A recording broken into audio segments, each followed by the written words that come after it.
Bienvenue ce 17 mai 2020 sur cette nouvelle vidéo qui paraîtra sur ma nouvelle chaîne YouTube qui a été créée à mon insu. Et bah oui, parce que au point de vue numérique, j'en ai tout de même fait une vingtaine ou un peu plus, donc voilà.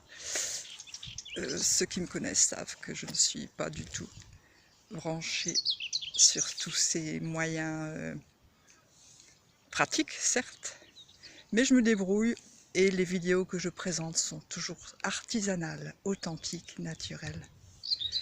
Voilà. Et donc aujourd'hui, je suis très contente de vous parler de méditation.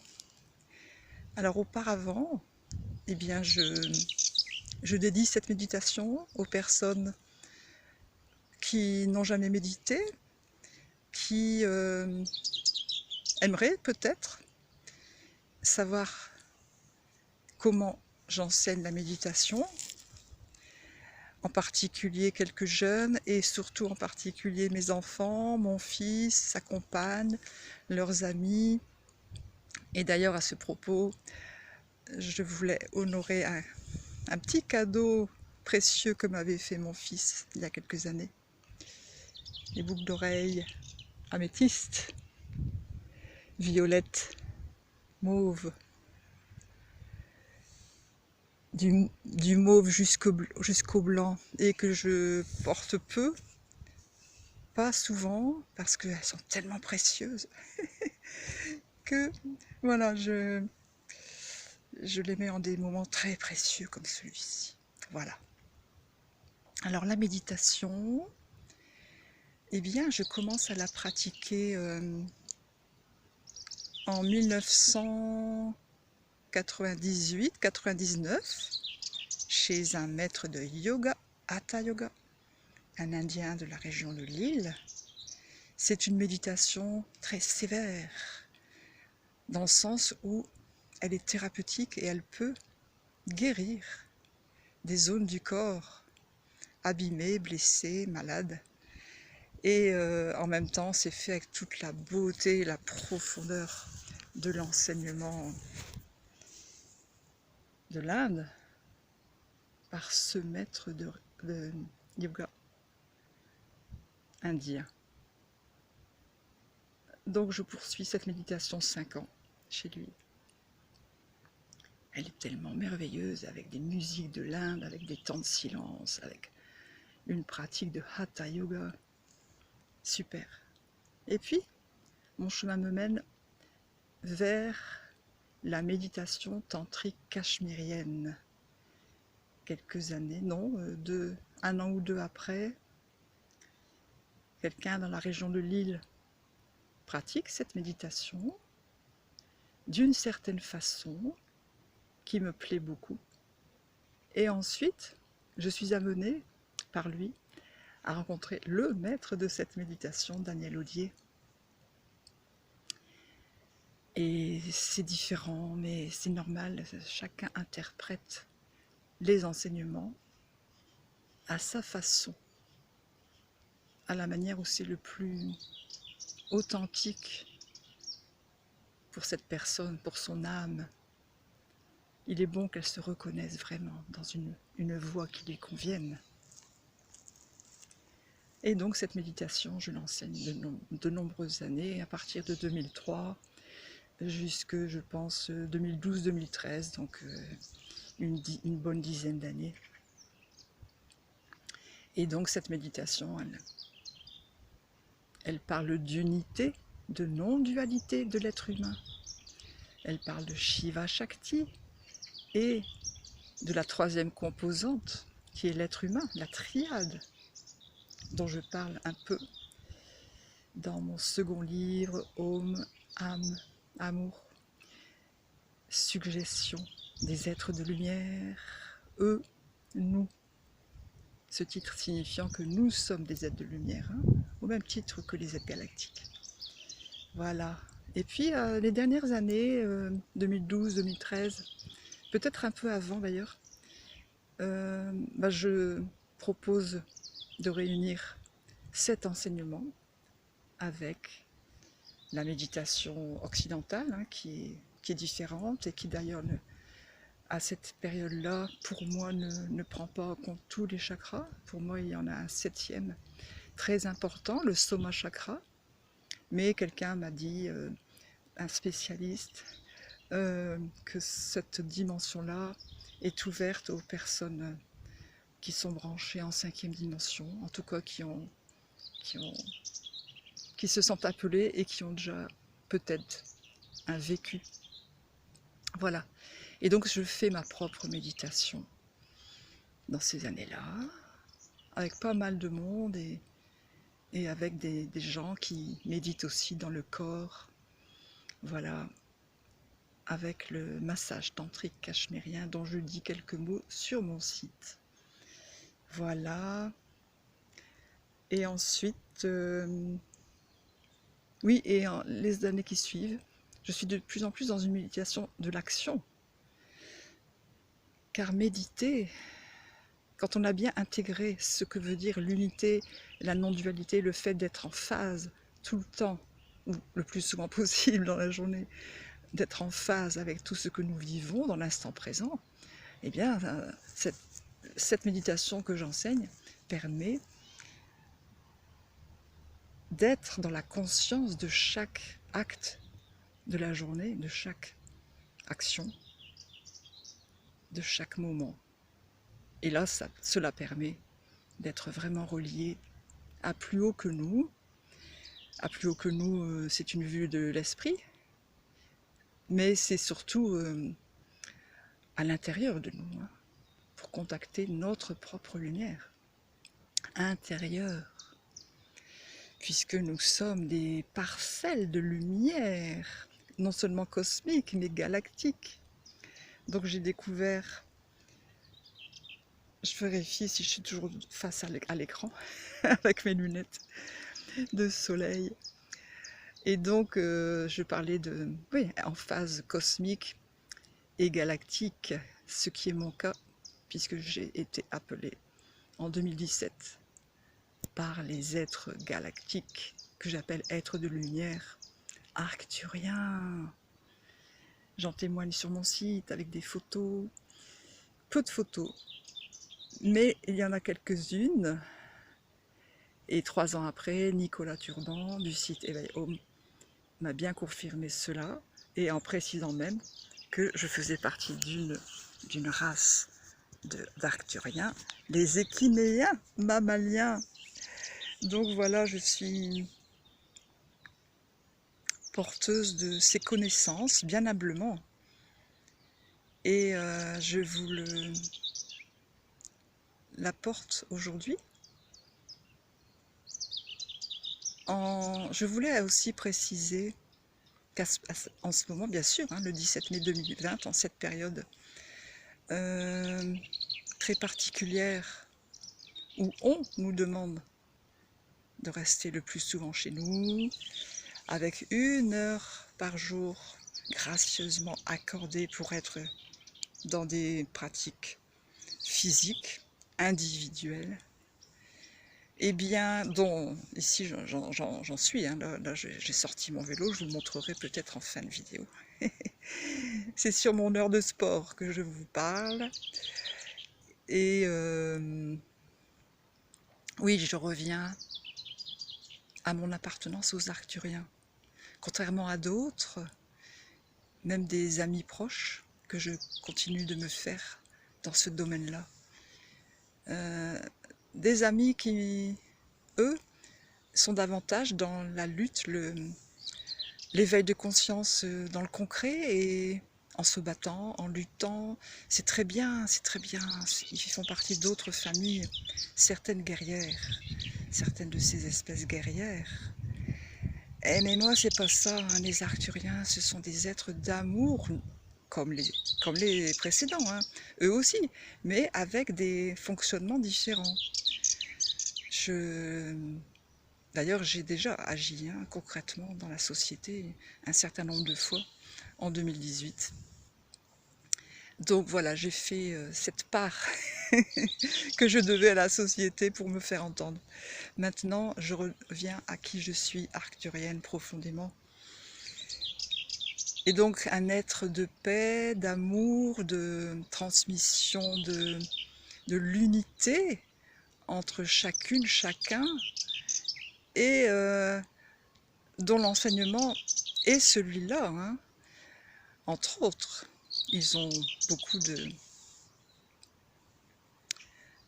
points différents dans leur enseignement. Mais celui-là, transmettre la paix, l'unité, la non-dualité, des choses que je percevais déjà depuis 1998, à ma première séance de yoga, hein. Eh bien voilà, je vais, je pense, conclure sur cela, et surtout sur le fait que chacun, chacune, suivons notre propre voie. Et toutes les voies qui sont multiples sont multidimensionnelles. Donc elles sont toutes vraies, si je puis dire. Ce sont toutes des vérités qui, ajoutées les unes à côté des autres, comme dans un immense puzzle, j'ai écrit d'ailleurs le poème « Un puzzle d'amour », eh bien, quand elles sont toutes unies comme ça, c'est ça l'unité, hein. Nous ne sommes pas forcément d'accord sur des points de détail ou sur des fonctionnements. Et c'est très bien. Un débat peut s'ouvrir, en quelque sorte. Un débat énergétique, d'âme à âme, de cœur à cœur.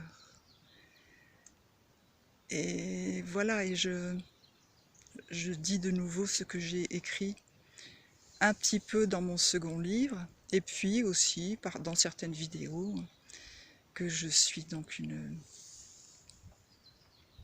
graine d'étoile indigo arcturienne, révélée récemment par ma nouvelle amie Anaïs Hervouette, qui fait de très belles vidéos, et que je remercie pour m'avoir placée sur son site. Et voilà, j'ai appris que finalement, j'étais indigo. Peut-être que je n'avais pas perçu cela chez mon premier messager, Nicolas. Mais c'est vrai que je devais faire un travail personnel, méditatif. Voilà. Voilà, donc cette respiration, méditation, reliance à notre âme,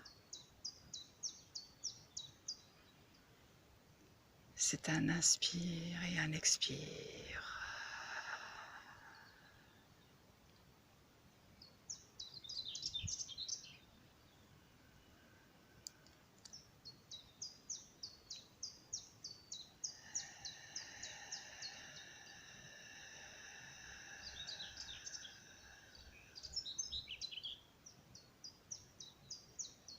Quand vous êtes dans l'inspire,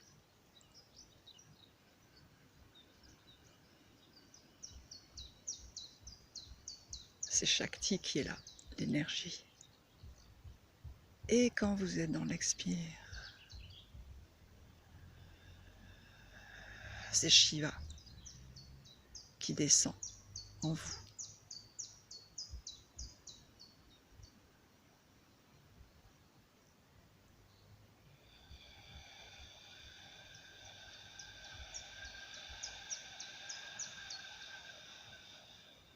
Alternance de Shakti, l'énergie féminine,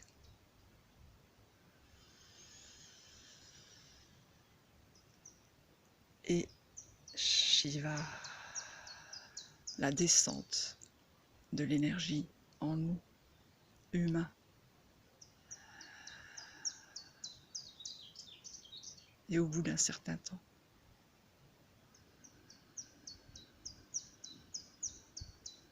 un certain temps de pratique, à notre rythme, nous complétons cette respiration par ce qui est bon pour nous.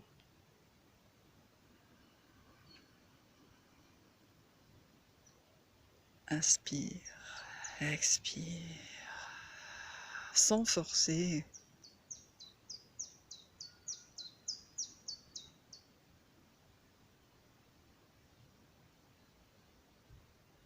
En étant tout à fait en fusion avec ce qui nous entoure, avec le chant des oiseaux.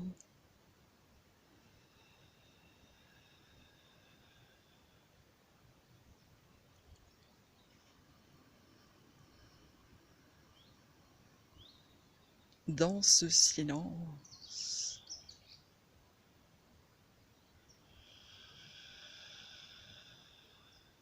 et puis un jour, vous expérimentez un temps sans respire à la fin de l'inspire.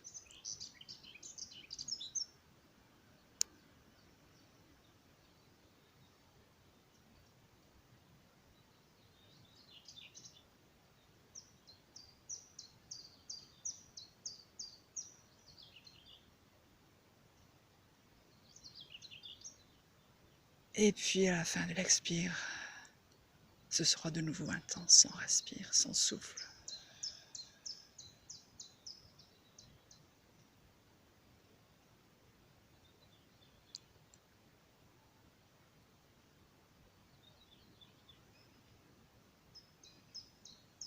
Et ainsi de suite, en écoutant vraiment les capacités respiratoires de votre corps, de ce corps que vous occupez dans cette vie-ci, sur la Terre, sur Gaïa, mais aussi en étant guidé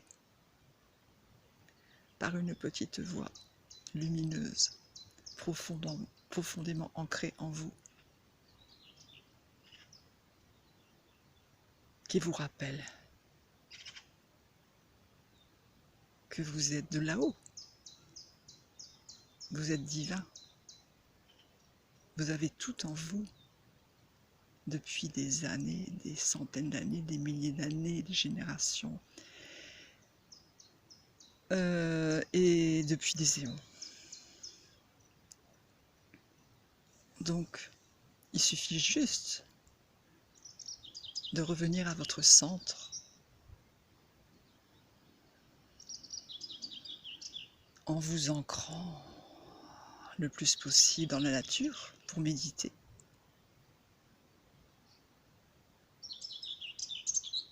Cela vous permet de découvrir la vibration de chacun des 8 chakras,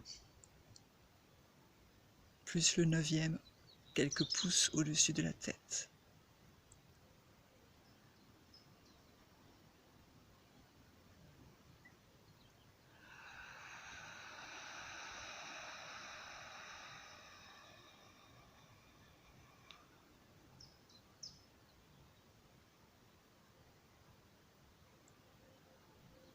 Ce qui est très important dans la méditation shivaïte, tantrique, cachemirienne, c'est de faire un passage certain, en toute conscience, au niveau du cœur. Cela permet d'être vraiment en phase dans cette partie centrale de votre être, le 4e chakra.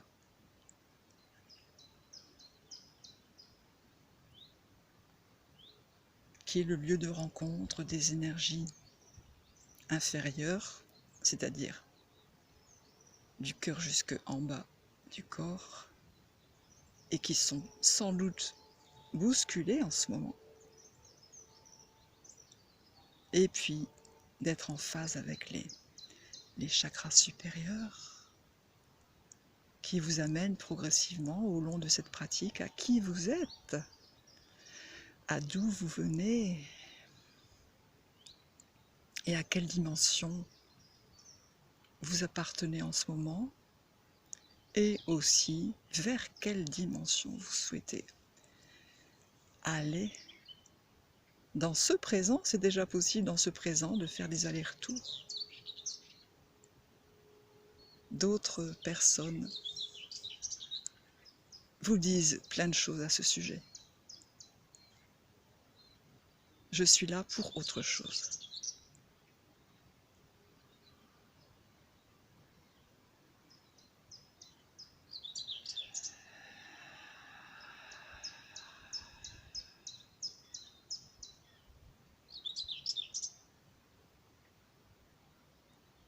Cette méditation que vous pouvez pratiquer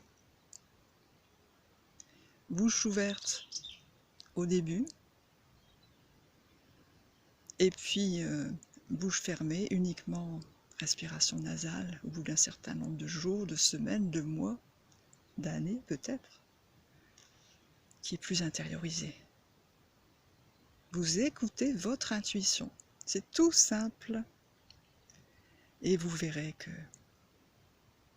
dans certains des moments qui sont difficiles, il faut bien le reconnaître, en 2020, bien que cela avait été annoncé par de nombreux médiums, de nombreux canals, ces personnes qui canalisent, de nombreux énergéticiens, des poètes aussi comme moi, des artistes, beaucoup de gens, beaucoup de personnes sur cette terre vous envoient des signaux depuis un certain temps.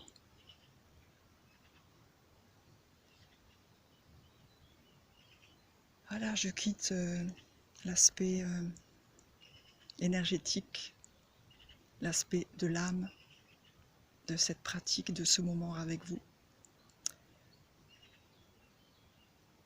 Pour vous dire aussi que nous, les êtres galactiques, sommes beaucoup plus nombreux que vous le pensez sur Gaïa.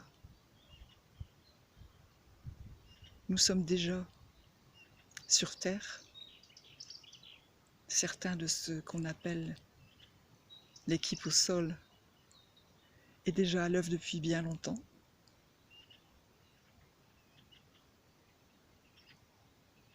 Il y a aussi les nombreux êtres de lumière qui sont sous terre, ceux qui sont également dans des espaces aquatiques, ceux qui sont dans l'air aussi, dans leurs vaisseaux spatiaux.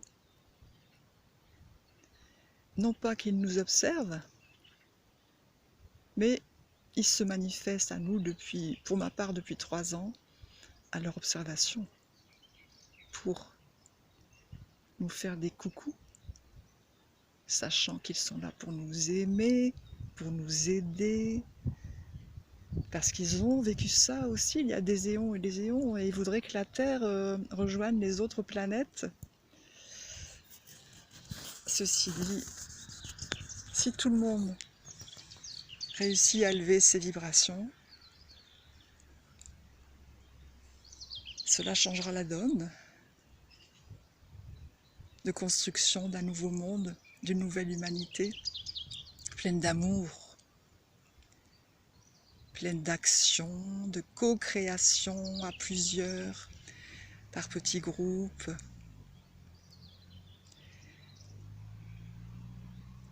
Je mets aussi une petite parenthèse pour les personnes qui ne sont pas du tout intéressées par la méditation ou par toutes ces pratiques vibratoires.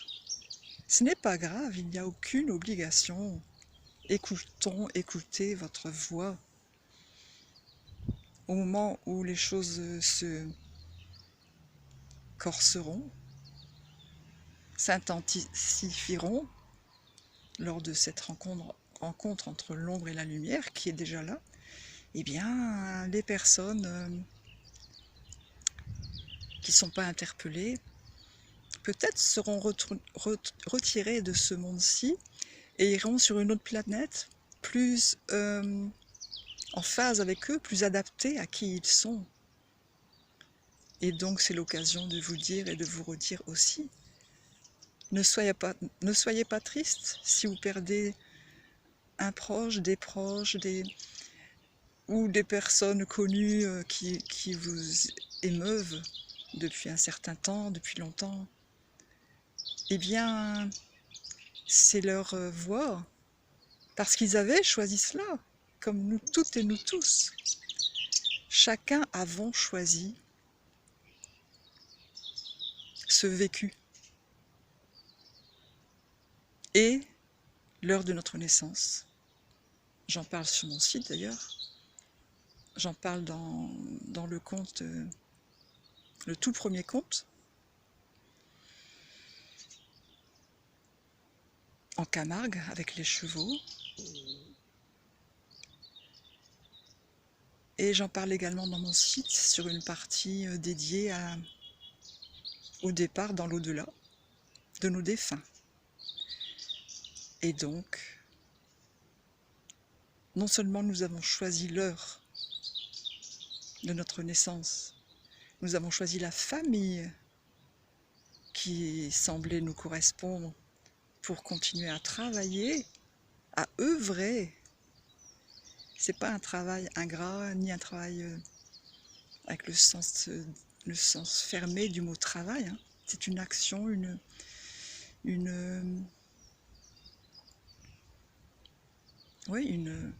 incarnation choisie de bon gré. J'en parle dans le deuxième conte, Au nom de l'amour. Et nous avons finalement choisi, pour terminer ce paragraphe, nous avons choisi également l'heure de notre départ, appelée la mort dans nos civilisations occidentales, mais tellement rendue plus lumineuse dans les civilisations orientales et ailleurs. Voilà, j'espère que cette méditation tout à fait spontanée, en nature, en Dame Nature, en toi, Dame Nature, puisse vous permettre d'être heureux en ce moment même, quoi qu'il arrive, car le monde a besoin de vous. Le monde a besoin d'éveilleurs et d'éveilleuses de conscience pour faire monter les vibrations de l'humanité. Voilà. Je vous fais un coucou.